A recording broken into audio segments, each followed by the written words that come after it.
नमस्कार साथियों, आज का मेरा टॉपिक है देश के प्रमुख बंदरगाह, जिनके बारे में आपको जानकारी दूंगा। सबसे पहले बंदरगाह, आपका मतलब समझेगा बंदरगाह से मतलब समुद्र के किनारे होंगे। ये जो समुद्र के एरिया है और भारत का जो बंदरगाह है भारत के, वो समुद्र के किनारे होंगे।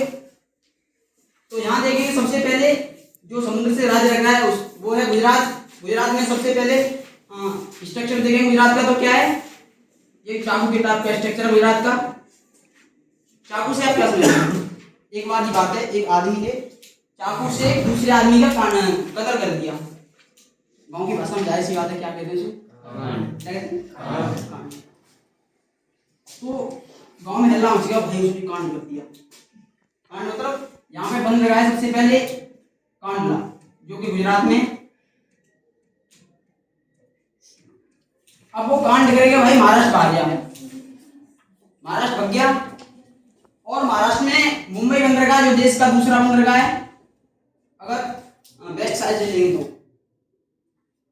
तो महाराष्ट्र में उसके पीछे पुलिस लग गई, कांड करके आया तो पुलिस तो लग गई, जाहिर सी बात है। तो पुलिस लगी, उससे वो भागेगा गोवा। गोवा में उसे पुलिस के द्वारा पकड़कर मार दिया गया। मार दिया मतलब मरमगांव, एनकाउंटर कर दिया, इसे मार दिया गया। और मरमगांव बंदरगाह जो कि गोवा में है। गोवा के बाद उसका भाई जाहिर बात है, मरेगा तो उसका जन्म भी होगा, तो न्यू जन्म होगा। न्यू जन्म से मतलब है न्यू मंगलूर, नया जन्म हुआ उसका। जब वो बड़ा हुआ तो एक कोच के संपर्क में आया, क्रिकेट कोच से समझ रहे हैं, कोचिंग कहाँ पे? जब कोचिंग के बाद इधर से चलेंगे, ये जो जगह दिखाई दे रही है तमिलनाडु, तो टूटीकोरम। एक बार की बात है, वो कोच जब उसे प्रैक्टिस कराता नेट पे, तो एलो गार्ड नहीं लगाया हुआ था। वो एलो गार्ड लगाया नहीं था, तो उसकी कोहनी में चोट लग गई, उसकी कोहनी टूटी। कोहनी टूटी मतलब टूटीकोरम। ये बंदरगाह कहाँ पे? तमिलनाडु में, टूटीकोरम तमिलनाडु। और एक बंदरगाह यहाँ पे है चेन्नई में। चेन्नई से ऊपर आएंगे, आंध्र प्रदेश में बंदरगाह है विशाखापट्टनम। एक बार की बात है, विशाखापट्टनम में महेंद्र सिंह धोनी थे। महेंद्र सिंह धोनी जो चेन्नई जो ऑक्शन में इस खिलाड़ी को चेन्नई की टीम ने खरीद लिया। चेन्नई से महेंद्र सिंह धोनी समझ रहे होंगे। महेंद्र सिंह धोनी एक बार एक शादी में जाते हैं, शादी फंक्शन क्या था, हल्दी का। तो यहाँ पे उड़ीसा में एक हल्दिया बंदरगाह है, बंगाल, हल्दिया वेस्ट बंगाल, सॉरी वेस्ट बंगाल में हल्दिया। उसके बाद उड़ीसा में पारादीप। अब वो फंक्शन था तो किसी शादी थी, लड़की का नाम क्या था? प्रदीप समझ रहे होंगे, पारादीप। और उस लड़की का नाम क्या था? विशाखा।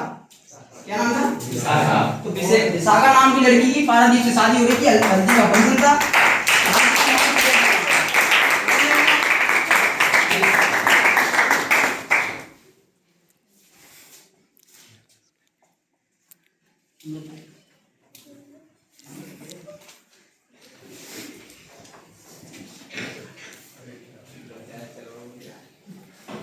तो अभी आपने देखा इस बच्चे ने सारे कोर्स की जो नॉलेज आपको दी वो एक कहानी में पिरो कर दी। तो हम चाहते हैं कि 10th के बच्चे कल से यही प्रैक्टिस करेंगे कि लगातार कोई ना कोई एक टॉपिक आप चूज करेंगे, उस पर अपनी तरह से अपनी अप्रोच से कोई थीम बनाएंगे और थीम बना के आपको बोर्ड प्रैक्टिस करनी पड़ेगी। और बोर्ड प्रैक्टिस करने के लिए ये टाइम सबसे अच्छा है। तो अभी हमारे पास 1 से 1.5 महीना पूरा बोर्ड की तैयारी के लिए, ठीक है। तो एक लड़का एक लड़की रोज बोर्ड पर प्रैक्टिस करेगा, अपनी थीम प्रस्तुत करेगा और यही प्रेजेंटेशन लगातार बोर्ड एग्जाम आने तक चलता रहेगा। तो आपको ये थीम अच्छी लगी गौरव की कि नहीं? Yes sir. तो कल से आप अप्रोच करेंगे नई थीम पर? Yes sir. तो हर एक टॉपिक को आप अपनी थीम वाइज डिटेल में बनाएं और यह प्रस्तुत करें। आगे भी ये प्रक्रिया चलती रहेगी। इसके लिए गौरव को बहुत साधुवाद।